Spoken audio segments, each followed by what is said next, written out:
Hey everybody, welcome back to Shaper Speak. So in today's video, I am looking at the various types of double stick tapes that are available for us Shaper Origin users.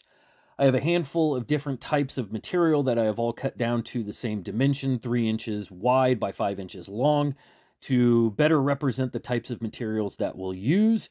And hopefully when you walk away from this video, you'll have a better understanding of the types of tape that are available to us and which is the best value. So while I am getting the first round of testing all set up, I want to talk about the 4 areas that I'm going to be looking at as far as this test is concerned. The first is the strength of grip. How strong are these tapes? Is there one tape that is stronger than the other? Is there a tape that's weaker than the other? Because we don't want our workpieces sliding around. Second is the ease of removal. So how easy is it to free our workpiece from whatever we are using as a sacrificial board? And secondarily to that is how easy is it to remove the tape? And will that tape damage our workpiece? Because in certain situations, we may not want to have tear out. So that is another factor that I'm taking into consideration with all of these tapes. The fourth aspect is generally just the cost. Is there a tape that is more expensive, less expensive? What's your best bang for your buck? The first tape that I'm testing is Gorilla mounting tape. Now, this tape is not going to be your #1 go-to, but I felt it was fair to put it into the test anyway, just so you could compare. And as you can see, it's pretty easy to break loose. I was actually pretty surprised at how easy it was to break this tape loose. You do see that when I am breaking it loose, it is peeling up some of the veneer of the very junky plywood that I'm using underneath.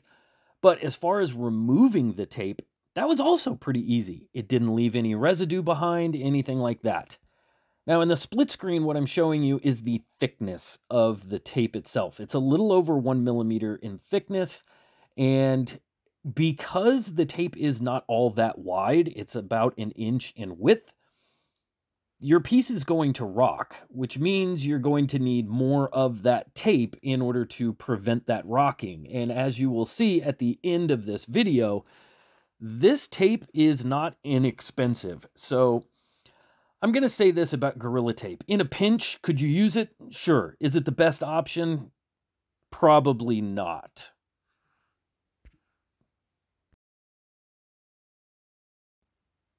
The next tape on our list is this Duck brand plastic tape. It, as you can see, has kind of the consistency of packing tape. It's very, very thin, but it is incredibly easy to remove the backing tape and is very easy to apply. So you'll find this at any of the box stores. It's usually in the paint aisles, but I was actually pretty surprised at how strong this tape is. You can see me here. I am putting the full 200 pounds of my weight behind this trying to jar it loose, and I had to go and get a 5-in-1 multi-tool to act as a bit of a pry bar. And even then, it took a little bit of doing to get that thing loose. So take that for what it is. Some people may enjoy the fact that your piece is very much stuck to your work table. Some of you may not necessarily like that, and that could become problematic with carving and small parts, in that the grip of this tape is significantly stronger than the previous Gorilla Tape. But surprisingly, it didn't really peel off much of the veneer. I got a few little fuzzies, and I was also very surprised at how easy this tape was to remove from the workpiece itself. Kind of scratch an edge, get a little bit of a roll, and kind of roll it up, and it came loose pretty easily. Didn't leave behind any residue, and I did not notice any tear out from the ends of the boards, which that's a nice bonus. So this clear carpet tape, indoor carpet tape, could be a viable option for holding down your work pieces.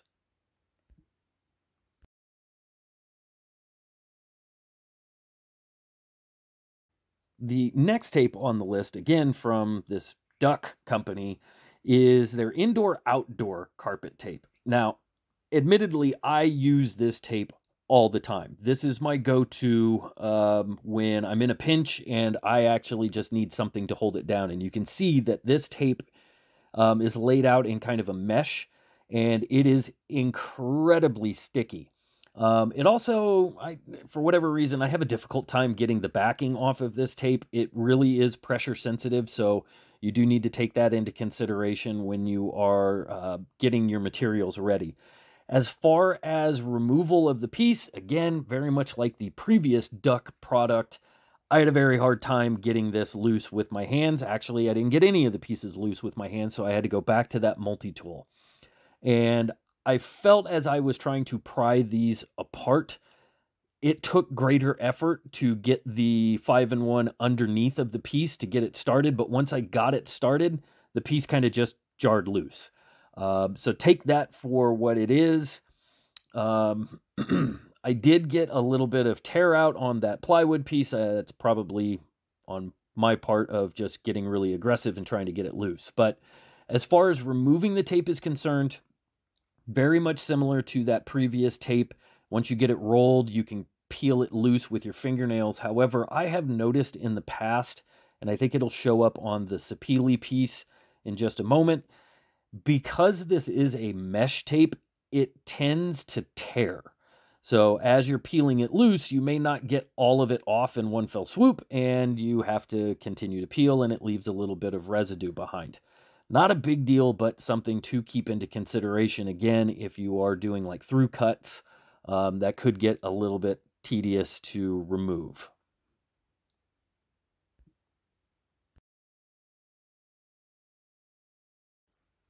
The next option is the old painter's tape and CA glue method. So I think as woodworkers, we use this all the time in our workflows. It is a quick and easy option. However, the great variable in this test is the CA glue. How much of it are you going to put down? I didn't use any activator in mine. I wanted to give the glue a fair chance to set up and cure. And again, I found it very difficult to budge the piece at all. However, I did find that it was pretty easy to remove. All I needed to do was get that 5-in-1 under a corner, and then essentially the tape just busted loose, which is kind of nice. As far as removal, I mean, it's painter's tape. It's not going to, hopefully, mar your surface. It's not going to pull up any of the wood fibers along with it, although my cedar piece, I am going to get some tear out, but no residue left. Very easy to remove. You can see, yeah, I'm getting to it. The cedar piece, I'm going to get a lot of tear out on the cedar piece, and I think that was mainly because I was pulling the tape against the grain. You'll see it right here. Bam. So take that result for what it is. Painter's tape and CA glue, good option. However, again, that CA glue is the great variable.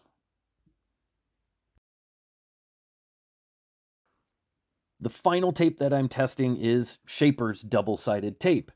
I, for the longest time, did not purchase this tape from Shaper. I looked at the overall cost of about $28 for a roll, and I thought that that was outrageous. But towards the end of the video, it will make more sense as far as cost is concerned.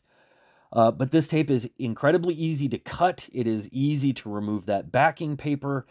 And as I get these pieces secured to the tabletop, you will see this tape has just as much, if not greater, grip strength than any of the other tapes that I have tested.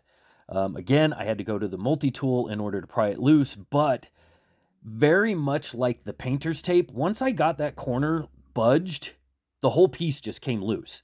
And that was really, really nice. As far as did it protect the workpiece itself, it didn't really remove any of the veneer from the plywood, and yes, there were a couple of pieces, again, with cedar where it pulled off some of the fibers of the wood, but not really anything comparative to any of the other tapes. There was no drastic difference. So I can say this about Shaper tape: it is well worth the money. If it is easily attainable for shipping purposes, go with Shaper tape. So I'm going to end this video with my pros and cons, as well as a cost breakdown for each of the tapes that I tested in this video. The pros and cons are not meant to come up with a winner per se, as all of these tapes have various applications within my woodworking workflow, and I use all of them, pretty much all of them, with the Shaper Origin from time to time. So if there is a tape out there that I did not test that you find to be cost effective and offer up certain aspects and features that are suitable for using with the Shaper Origin, then please, by all means, put it into the comments so that we can share as much knowledge as possible. As always, I thank you for taking the time to watch, and I'll see you in the next one.